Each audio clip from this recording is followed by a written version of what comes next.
¿Se trata de qué? De la observación de la realidad social. Ustedes salen de sus viviendas, se paran en la puerta y observan la realidad social. Regresan, cierran la puerta, ingresan a su vivienda y siguen observando la realidad social. Cuando conversan con las personas dentro de sus viviendas y fuera de ellas, ustedes están interactuando con la realidad social. Cuando ustedes salen de sus viviendas y se dirigen a los paraderos para tomar el bus, el taxi o la mototaxi que los conducirá hacia sus destinos, están observando la realidad social. En el trayecto del vehículo, que recorre el vehículo cuando ustedes los transportan, desde sus viviendas hasta algún centro laboral, algún centro comercial, al cine, a un ámbito de esparcimiento, ustedes están observando la realidad social. Llegan al lugar, siguen observando la realidad social. Interactúan con las personas con quienes tienen que establecer vínculos, tratos, acuerdos o encontrarse, siguen observando la realidad social y observan todo lo que ocurre a su alrededor, todo lo que ocurre en su entorno. Observan los hechos políticos, observan los hechos económicos, observan los hechos culturales, lo observan todo. O sea, tenemos como condición humana la capacidad de observar, es decir, de ver más allá de lo superficial, de tratar de entender por qué la realidad es así, de tratar de encontrar algunas causas de los efectos que podemos observar. La pobreza es efecto de algo o de un conjunto de varias razones, de varios factores o de varias causas. La corrupción también es un efecto que se observa en la realidad, que tiene causas, múltiples causas. Están ubicadas en un contexto histórico, en un contexto cultural, en un contexto educativo, en un contexto social, en un contexto ético. Todos los problemas de la limpieza pública, los problemas del desorden, el caos vehicular, el comercio informal, los podemos observar, ¿no? La forma de atención en el sector salud, la calidad de atención a los pacientes, eso lo podemos observar. O sea, no solamente mirarlos, no solamente verlos, sino observarlos. Y la observación es una de las condiciones que nos ofrece nuestra capacidad humana, nuestra condición humana. Entonces, si esto es así, ¿cuál es la diferencia en la observación que tiene un sociólogo respecto de otras personas o de otras profesiones o de otras personas que se dedican a actividades diferentes a la sociología? ¿Cómo observa un sociólogo? Lo primero que debemos de tener en cuenta es que ¿cuál es el objeto de estudio de la sociología? ¿Qué hace un sociólogo en términos generales? ¿Qué hace la sociología? ¿Qué estudia la sociología? El principal objeto de estudio de la sociología, entonces, no son otra cosa más que las relaciones o las interacciones sociales. Ese es el gran objeto de estudio de la sociología. Esas relaciones, esas interacciones, son finalmente quienes configuran el cambio, los procesos, los fenómenos, las estructuras sociales, la dinámica y todo aquello que nosotros podemos observar en la sociedad. Qué bueno que se reconozca que la sociología es una ciencia social. Y acá voy a aportar algunos elementos importantes porque nos van a ayudar a entender el tema de hoy, que es la observación de la realidad social. ¿Por qué se dice que la sociología es una ciencia o que es una ciencia social? Lo voy a anotar por acá. Se dice que la sociología es una ciencia porque reúne tres características fundamentales y que ocurre también con las otras ciencias, con las ciencias de la naturaleza o con las ciencias de la medicina, podríamos decir así, o las otras ciencias. La sociología es una ciencia fáctica, la ciencia de los hechos. Entonces, por un lado están las ciencias formales, ¿no? Y por otro lado están las ciencias fácticas. La sociología se instala dentro de las ciencias fácticas. Entonces, si la sociología es una ciencia, se puede generar investigación científica desde la perspectiva sociológica. ¿Y cuáles son esas características, Enver, que tiene la ciencia?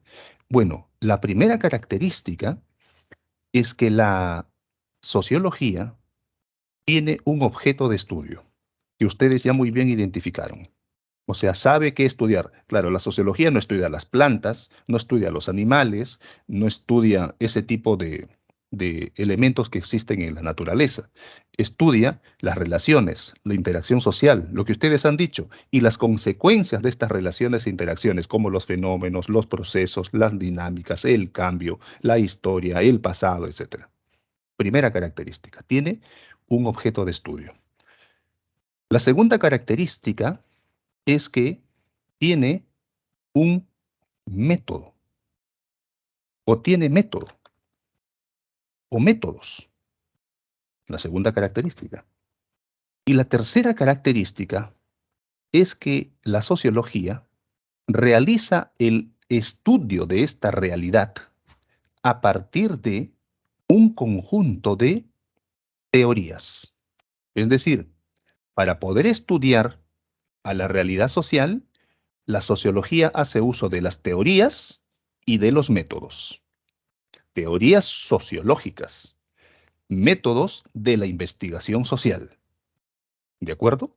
Este es un punto importante, es el punto de partida para entender el tipo de observación que nosotros realizamos. Es decir, si nosotros queremos observar un hecho concreto en la realidad, ese hecho concreto sería nuestro objeto de estudio. Y lo vamos a observar desde los presupuestos teóricos que nos da determinada teoría sociológica. ¿Cómo lo vamos a observar? Con los métodos y los procedimientos que se desprenden de esas teorías sociológicas. Por eso en nuestra primera reunión le pusimos énfasis a qué? A la epistemología y la metodología.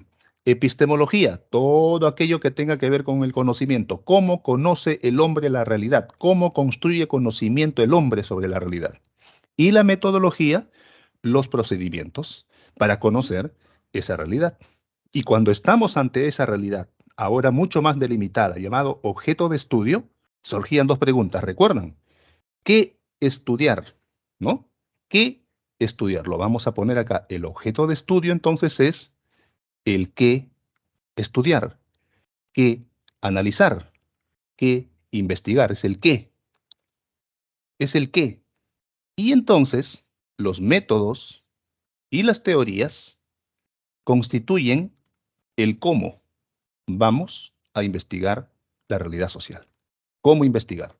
Pues este conjunto de conceptos no deben de ser obviados cuando observamos esa realidad social concreta.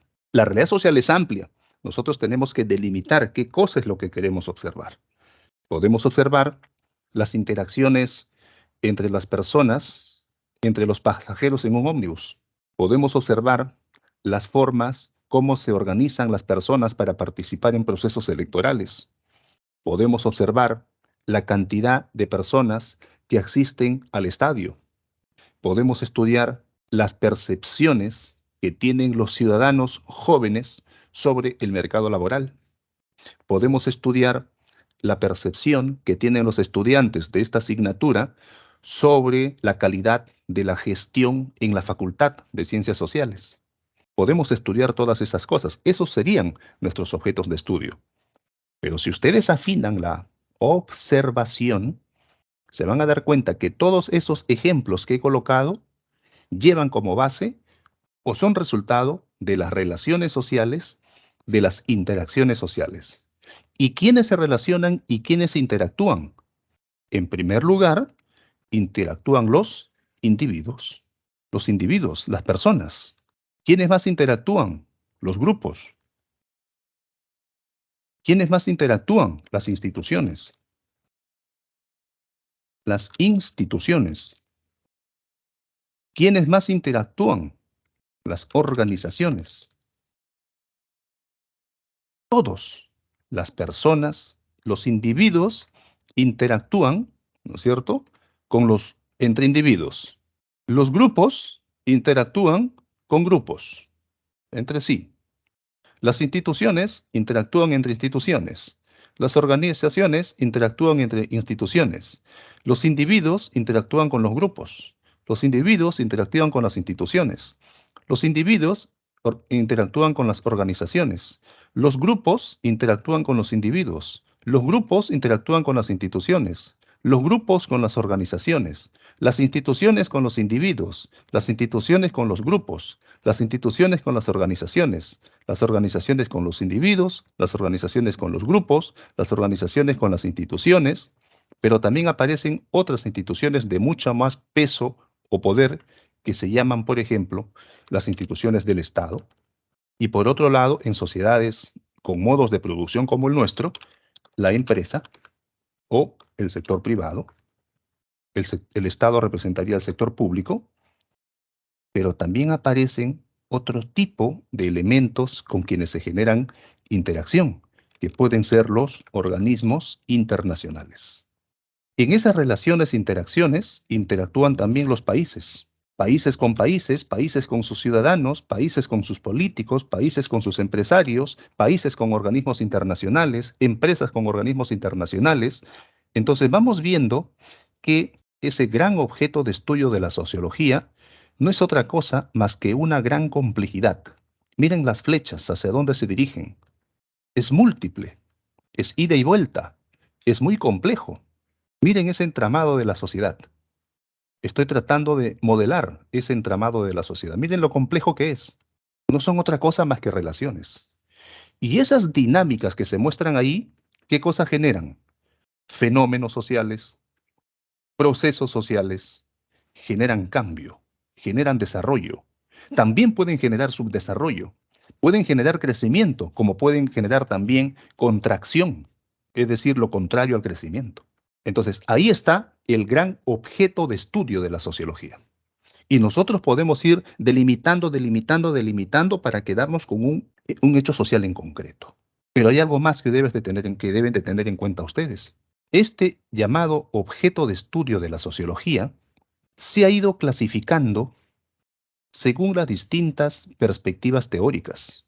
Entonces, aquello que nosotros llamamos objeto de estudio, en las denominadas teorías sociológicas estructurales o estructuralistas, a ese objeto de estudio, a esa realidad social, se conoce con el nombre de hecho social. En la perspectiva de la sociología comprensiva, a ese objeto de estudio se le conoce como acción social. Y desde la teoría de la estructuración de la sociedad, eso se conoce como capacidad de agencia. Vamos a colocar por aquí, capacidad de agencia.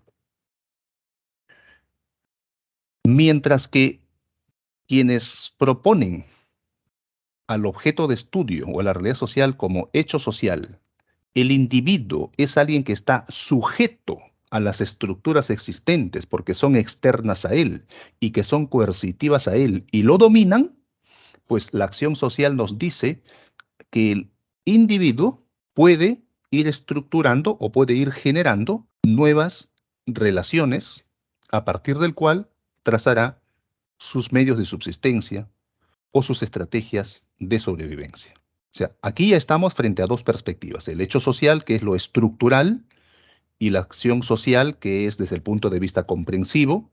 Entonces, el hecho social, un poco que olvida al individuo. La acción social vuelve al sujeto olvidado de la sociología, el individuo. Y la otra perspectiva es la perspectiva de la capacidad de agencia. ¿Qué dice? Que no se trata de las estructuras, por un lado, y de los sujetos o individuos, por otro lado.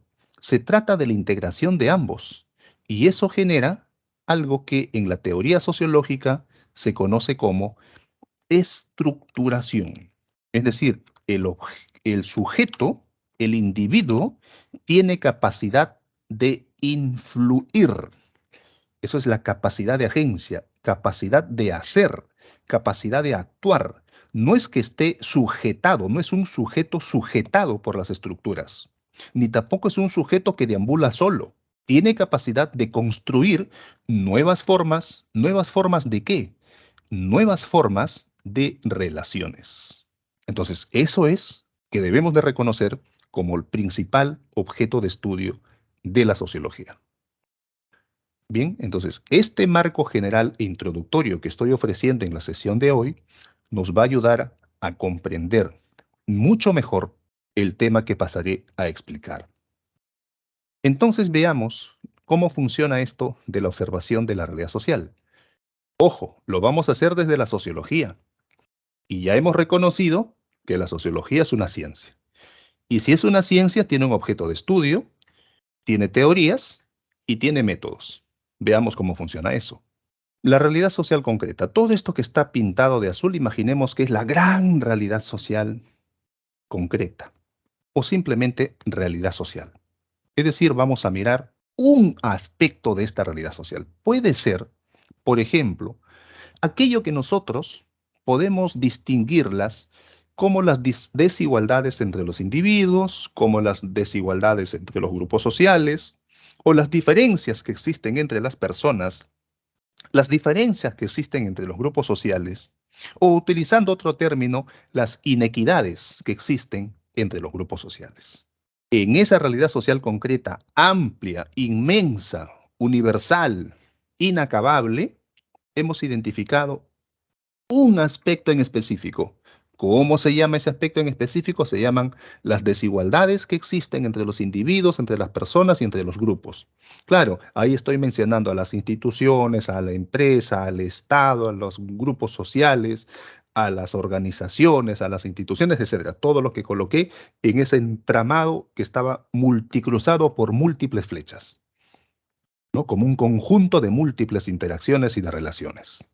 Eso vamos a observar en la realidad social como ejemplo para comprender la potencia de la observación y reconocer que como sociólogos tenemos esa gran capacidad de observación. Pero para ello necesitamos el concurso, para este ejemplo, de 3 personas, de un observador 1, de un observador 2 y de un observador 3. Porque lo que pretendo es mostrarles que cada observador va a apreciar y valorar y distinguir cosas diferentes. A ver, ¿los 3 están parados ante la misma realidad social? ¿Sí o no? A ver, ¿qué dicen ustedes? ¿Los 3 están parados ante la misma realidad social? ¿Sí o no? Así como está la figura. Sí, Claro, profesor. claro. Delante de ellos está la misma realidad social. Pero sucede que acá empezamos a notar las perspectivas teóricas y metodológicas. El sociólogo observador número 1 tiene una gorrita o tiene una etiqueta en el pecho, así como los ciclistas o los maratonistas que le colocan un número para identificarlo, tiene pegado en el pecho un sticker que dice materialismo histórico. ¿De acuerdo? Entonces, desde esa perspectiva, cuando él observa esa realidad social concreta, lo primero que va a identificar en esa realidad social concreta llamada desigualdades, él va a ver clases sociales. ¿Y qué cosas va a percibir? Va a percibir aspectos sobre propiedad privada, aspectos sobre plusvalía, aspectos sobre producción colectiva, sobre los beneficios que solamente se construyen para una sola clase social, y otros elementos como la conciencia de clase, la clase en sí, la clase para sí, la lucha de clases, etc. Ese observador está haciendo uso de la teoría sociológica del materialismo histórico para observar esa realidad social concreta, específicamente las desigualdades entre los individuos. El observador número 2 tiene una etiqueta en el pecho que dice funcionalismo. ¿Los dos están parados ante la misma realidad social concreta? Sí. ¿Los dos aprecian, valoran, observan, distinguen lo mismo? No. Aquí está la demostración. El sociólogo funcionalista lo que va a apreciar, percibir, resaltar en esa llamada desigualdad entre individuos y grupos sociales son los niveles o la calidad de vida, lo que comúnmente se conoce como los niveles socioeconómicos. Entonces, ¿en dónde va a focalizar su mirada? En las condiciones sociales, en las condiciones culturales, en presencia, ausencia del Estado, el nivel de ingresos, es decir, cuánto ganan las familias o las personas, y cualquier otra variable o característica que tenga que ver con la situación de pobreza. ¿Los dos observadores, 1 y 2, están ante la misma realidad social concreta? Sí. Los dos están analizando sociológicamente eso que estamos designando como desigualdades. Sí. ¿Distinguen lo mismo? No. ¿Por qué? Porque científicamente están utilizando posturas teóricas diferentes. A ver qué sucede con el observador 3. Veámoslo. Ah, él tiene una etiqueta en el pecho que dice estratificación social. Entonces, desde la estratificación social, distinguirá, valorará, apreciará, destacará, focalizará en donde le interesa y le preocupa el funcionalismo y el materialismo histórico. Veamos qué pasa. Veamos en dónde focaliza su preocupación. En los estratos sociales. Entonces, ¿qué cosa va a distinguir en esto que estamos llamando desigualdades? Va a distinguir, entre otras categorías o conceptos, poder, estatus, prestigio. ¿Los tres observadores están ante la misma realidad social concreta? Sí. Los tres han efectuado procesos de abstracción y designación sobre la misma realidad social concreta. Sí, todos han hecho procesos de abstracción, todos han hecho procesos de designación. Pero han designado del mismo modo los tres a esa realidad social concreta. No. El materialismo histórico no está mirando asuntos que tengan que ver con prestigio. El funcionalismo no está mirando con asuntos que tengan que ver con el poder. Y la estratificación social no está mirando asuntos que tengan que ver con la plusvalía. Cada uno está haciendo uso de sus observaciones siguiendo el método científico, sí, pero cada quien ha echado mano de una concepción teórica. ¿Cómo se llama esa forma de observar la realidad y producir una serie de conjeturas o de afirmaciones sobre lo que estamos observando? Se llama proceso de abstracción. No se olviden, pregunta de examen. Proceso de abstracción. En términos sencillos, realizar un proceso de abstracción es construir conceptos. Entonces el observador 1, como resultado de su proceso de abstracción, ha construido un concepto que él está denominando como clases sociales. El observador 2 también ha construido un concepto, niveles, calidad de Porque vida o niveles socioeconómicos. Y por otro lado, el observador 3 también ha construido un concepto las dos. llamado estratos sociales. ¿De acuerdo? El proceso de abstracción no es otra cosa más que un proceso que nos permite construir conceptos. Por eso que con esos conceptos luego nosotros designamos a esas características de la realidad. Cuando nos pregunten qué cosa es abstracción o qué es un proceso de abstracción, es el proceso de la construcción de conceptos. El resultado que genera ese proceso de abstracción no son otra cosa más que conceptos que tenemos ahí circulados en azul, o un conjunto de categorías científicas que son útiles. Por supuesto que son útiles. ¿Para qué? Para la construcción de teorías y tienen una finalidad, el poder ir estableciendo una serie de descubrimientos de las características de esas relaciones, ¿no? Las causas entre las cualidades. Conceptualizamos para referirnos a cualidades, para referirnos a propiedades, para referirnos a características específicas o variables de los objetos de estudio. Entonces, aquí es importante que tengamos en cuenta que todo análisis científico siempre va a partir de la separación de la realidad que uno está experimentando para poderla comprender de mejor manera, ¿no? ¿Qué significa esto? Proceso de abstracción es construcción de conceptos.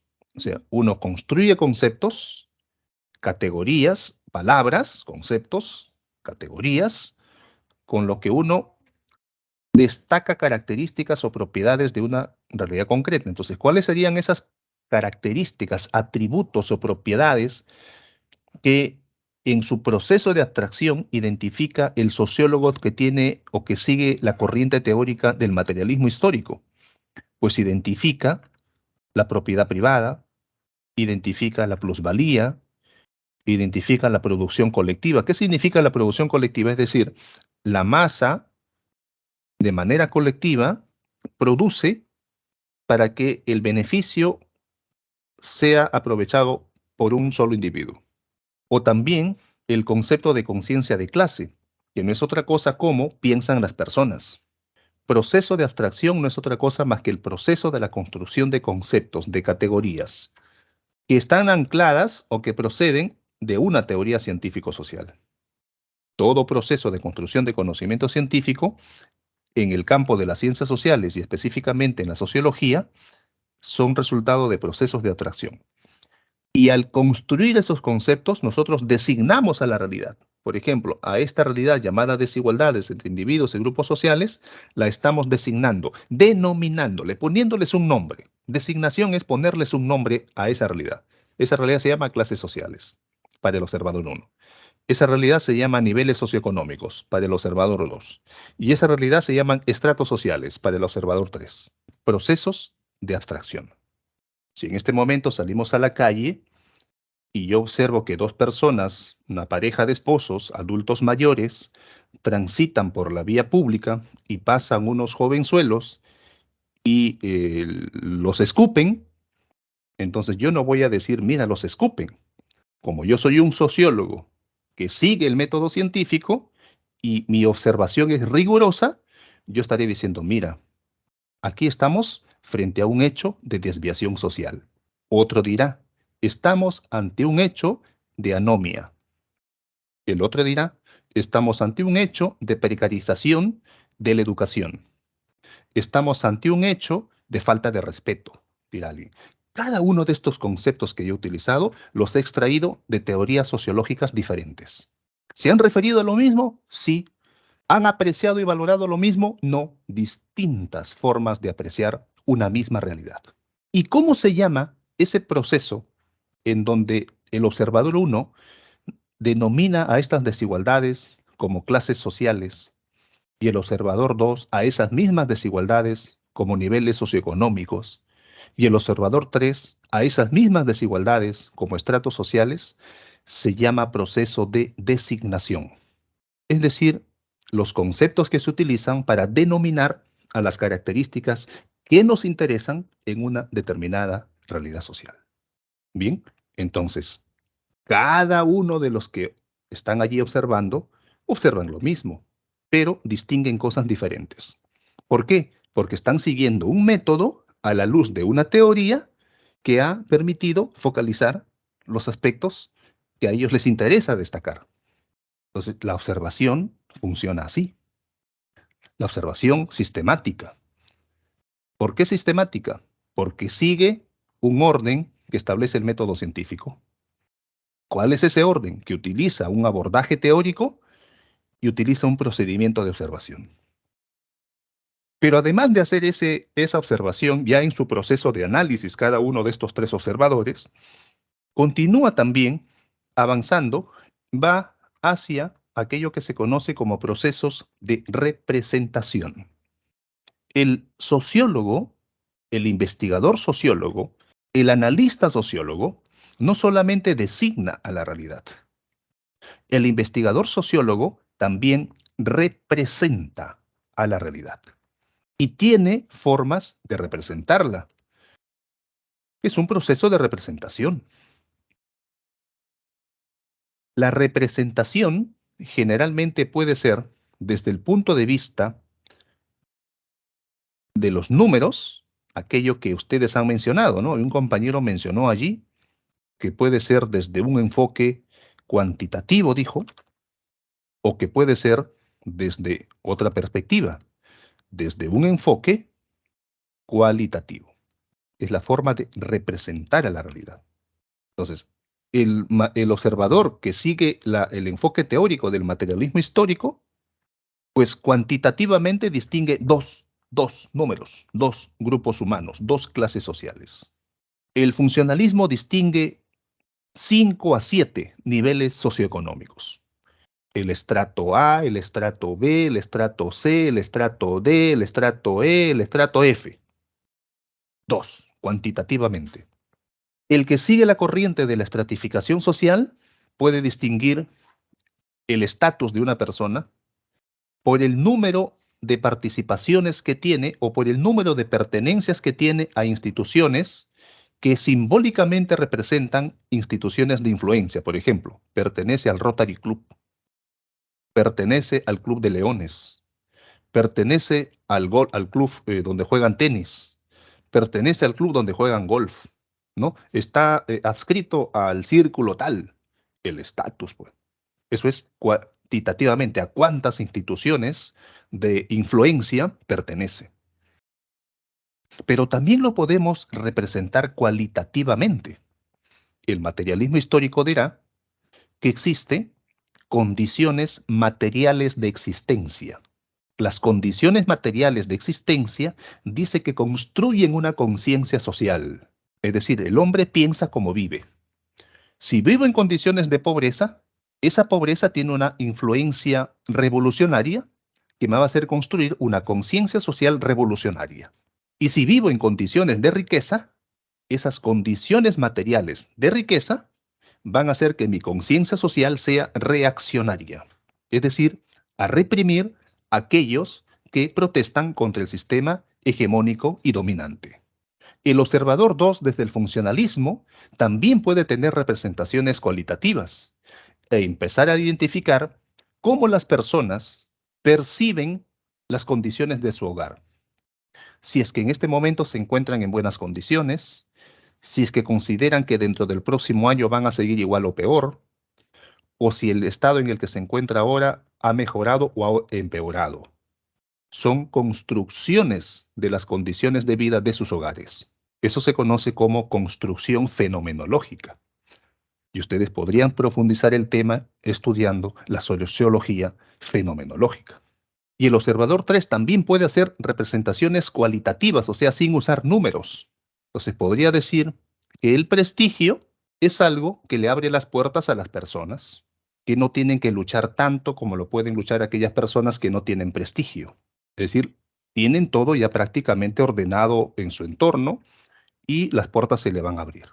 Entonces, miren, ve, este es un proceso de observación de la realidad social. No se trata de mirar la realidad. No se trata de decir, ¿viste lo que pasó? No, no se trata de eso. Se trata de observar siguiendo la rigurosidad que nos permiten conseguir a través de la lectura de las teorías sociológicas y de los procedimientos que se desprenden de cada una de las teorías. Es decir, estas etiquetas que tienen en los pechos nuestros tres observadores que nos han ayudado con el ejemplo son matrices teóricas, desde las cuales se desprenden muchas otras perspectivas teóricas. No son las únicas, son una especie de matrices como fuentes teóricas de las cuales se van diversificando muchas otras que podemos ir conociendo a lo largo de nuestra formación profesional, ¿no? Ustedes van a llevar asignaturas de teoría sociológica, entonces ahí van a tener ese mayor desarrollo. Incorporo estos elementos en esta sesión porque la observación que ustedes como investigadores y sociólogos deben de efectuar debe de estar respaldado por una postura teórica, sea la que sea. Que quede claro que no solamente existen tres posturas teóricas, existen muchas más, muchísimas más. Estoy poniendo esto solo para el ejemplo, para establecer la diferenciación de qué cosas prioriza en su observación cada uno de estos observadores que se instalan o que se paran sobre determinadas formas de conocer la realidad. Por eso que la sociología es una ciencia. ¿Por qué es una ciencia? Otra pregunta de examen. Recapitulando y reiterando lo que ya mencioné, porque tiene un objeto de estudio, se rige bajo teorías y utiliza sus métodos propios. No se presta métodos de nadie, sus métodos propios. Que otras disciplinas se hayan apropiado métodos de la sociología, eso es otra cosa, pero tiene sus métodos propios. Por eso es un corpus científico. Por eso que en nuestro proceso de formación como sociólogos estudiamos la metodología de la investigación científica.